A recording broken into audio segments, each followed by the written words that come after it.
Searching for a house and lot is never easy. There is so much to consider. The developer, that's number one. The location and the payment terms, which requires cash or either with a huge spot down payment. But what if I told you na pwede po kayong bumili or mag-purchase ng house and lot dito sa Ayala Land nang walang spot down payment? So, join with me today as I show you this amazing opportunity here in Nuvali.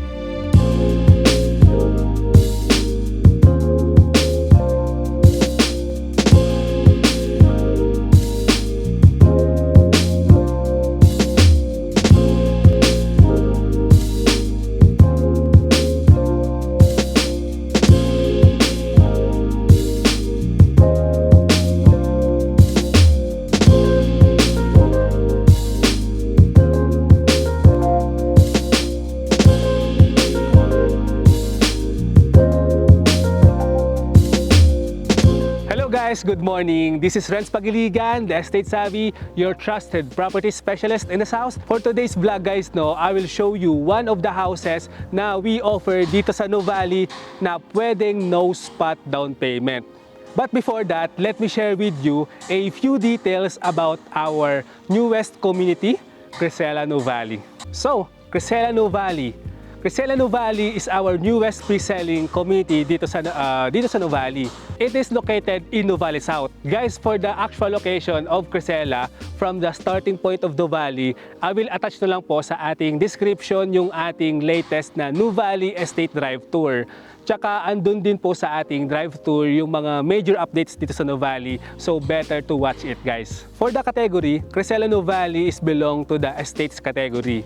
When we say estates po, in terms of the clubhouse, the amenity area, the main gate, also the roads and the parks, mas premium po yan compared po sa ating ibang communities dito sa Nuvali. The size of this community is just 13.5 hectares. Guys, Crisela Nuvali is the smallest community po dito, with almost 1 hectare amenity spaces. Guys, yung community natin, meron po tayong amenities.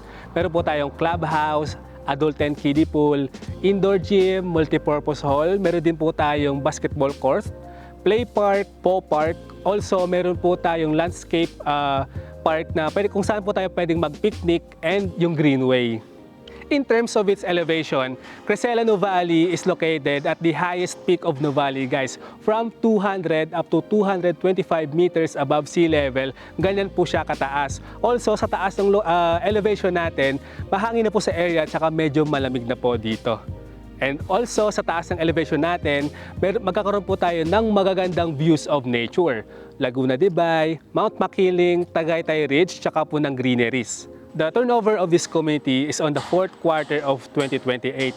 Guys, if you want to invest sa medyo matagal pa po ma-turnover, tsaka gusto niyo pong ma-avail ang longest payment term natin, this community is perfect for you. Kasi yung payment term po natin is up to 42 months pa po. Ito po yung ating longest payment term sa lahat ng communities dito sa Nuvali.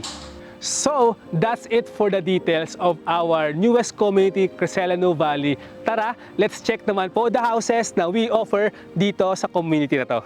Now, welcome guys sa ating Solea Model House, our 4 bedrooms house and lot. So yung Solea natin, the floor area is 114 square meter, single detached po siya, 2-story, tsaka po yung lot area po nito, ito pong sa model house natin, this is 193 square meter. In Crisela, the smallest lot with this house is 169 square meter. By the way guys, just I share lang po, kasi before your property line, kumbaga ito po ay sa lahat ng communities natin. Before your property line, meron pa tayong walk path, planting street, before pa ng gutter tsaka ng street. This is a +1 for me kasi knowing na safe po kayong lalabas ng property ninyo, meron kayong dadaanan na walk path going to your neighbor or the amenity area ng safe. Hindi kayo madadaanan po sa street. By the way guys, the design of this house is modern minimalist. So in this side, we have a carport. Kasyang-kasya po yung 2 cars dito. Also, sa side po na to, may nakaabang po na outlet. Na example, magkaroon po kayo ng hybrid or electric car, dito na po tayo mag-charge. So in this side, sa lawak po ng lot natin, pwede pa kayong magpa-landscape po ng garden dito. So tara, pasukin na po natin tong si Solea. Pero guys, eto pong house natin is naka-dressed up na. Wala po kasi tayong yun mismong deliverable po na house. Pero sabihin ko na lang din po kung ano po yung pagkaka-deliver nitong house natin. Tara, pasok na po tayo. Okay, as we enter the house, no, sara ko lang po yung door. Yung unang bubungad po sa atin is this foyer. Usually yung purpose po ng foyer, example, lalagay po dito yung shoe rack, or tulad po nito, cabinet or sanitation area, tsaka malaking frame. For this one po, because this is a dressed up model house, so naka-dress up na po natin siya. So ito po, may mirror dito and the frame. So dito naman po sa ating door, as you can see, meron po tayo dito naka-vertical na window. So ano pa ba ito? Ito po ay side light. So yung side light, yung purpose po niya is to welcome additional na light para maliwanag po yung sa area na ito. So yung kinaganda po ng floor plan nitong house, naka-open concept. So as you can see po, wala po tayong division. Tsaka po yung ginawa nila dito ang ating living area, yung mga sofa. So example, dito gusto yung makipag-bond with your family or mga visitors, pwede po dito. Kasi dito rin po talaga located yung paglalagyan natin ng TV. Andito po yung auxiliary cables, yung mga outlet din po natin. Also, in this side, meron po tayong windows dito, lagayan ng split type, and in this one naman po, in this side, yung ating dining area. So yung dining area natin sa table, kasya po yung 6 seaters. So ito na po yung dinesign nila. Diba? Ang ganda po ng pagkaka-design. Sobrang hangang-hanga po kayo dito sa model house ni Solea. By the way guys, the design of this house is Scandinavian. So may pagka medyo mga bluish po yung ating mga design dito. So in this side, sa tapat po ng ating dining area, dito po located yung ating sliding door. Naglagyan lang po nila ng curtain. Sa example, gusto nyo po ng additional ventilation, yung natural air, pwede na po natin buksan ito.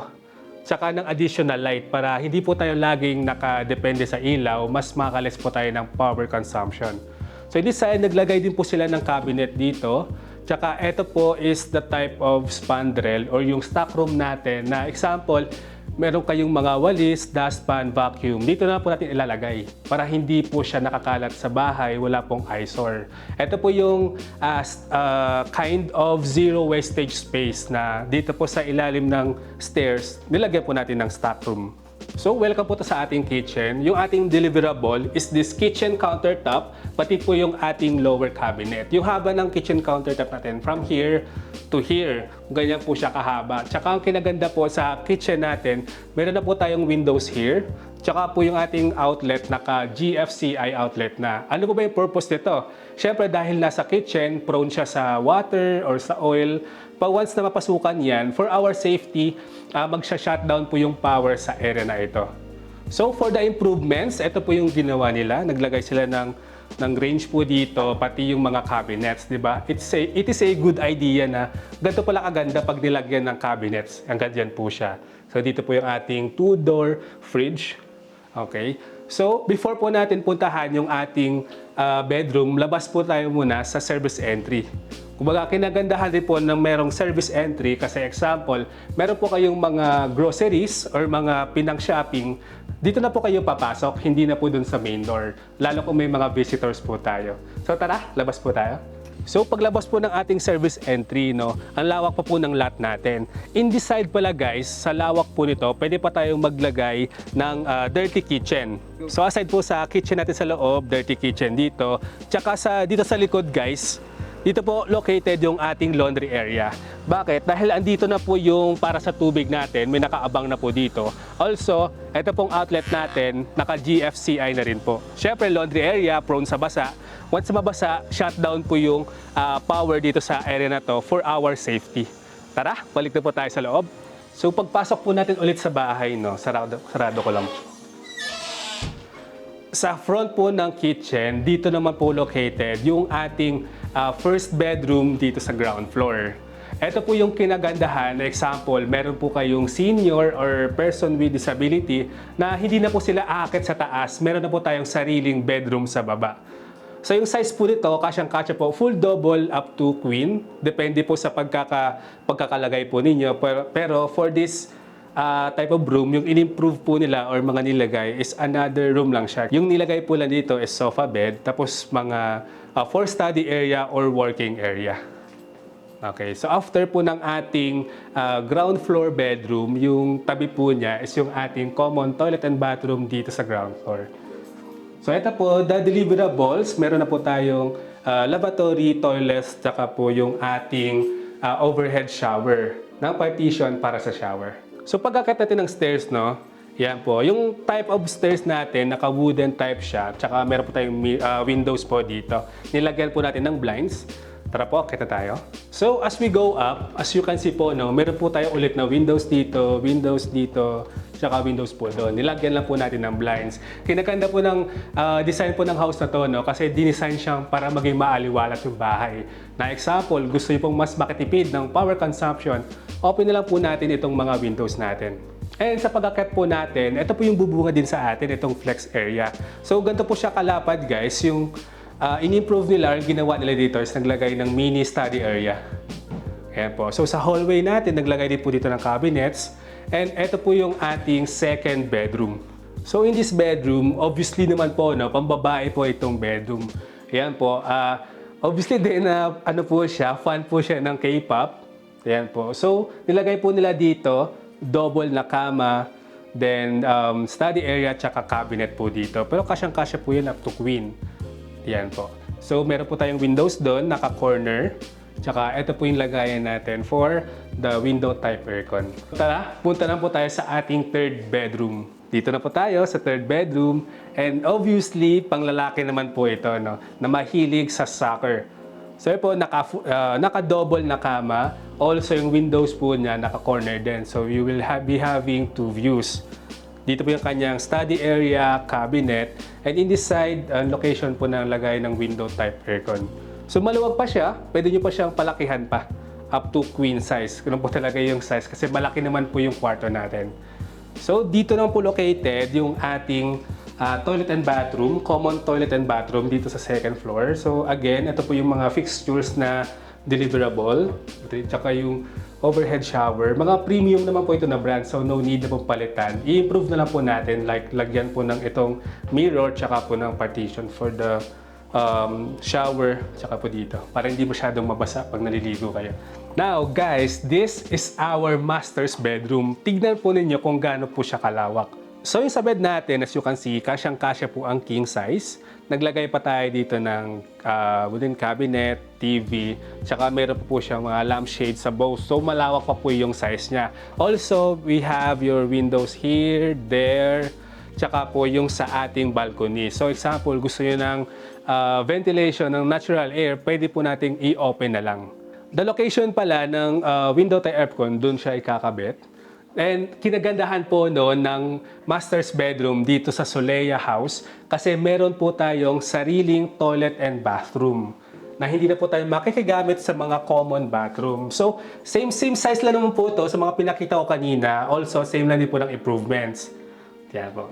Diba? Ang ganda. So, tara, punta naman po tayo sa ating balcony. So, this is our balcony. Tignan po ninyo kung gaano kalawak. Yan po. Ganito siya kahaba at kalawak yung ating balcony. Kinaganda po nito, naglagay pa tayo ng chair at mini table. Na example po, pagkagising ng umaga, usually, di ba, nagko-coffee tayo or nagtiti, kahit dito na po tayo while nagsa-sightseeing sa mga nature. So, that's it for our Solea house tour. If you want to avail, guys, this 4-bedroom house and lot, it ranges from 16 to 17 million. But, don't worry guys, no, kasi hindi nyo naman po siya babayaran ng buo. But, kung sakali lang po na if you want to pay it in cash, biggest discount po yung ma-avail po ninyo. So, aside from cash, we have two options for payment terms. The total down payment is 25%. This is payable in 42 months. Then the remaining balance is 75%.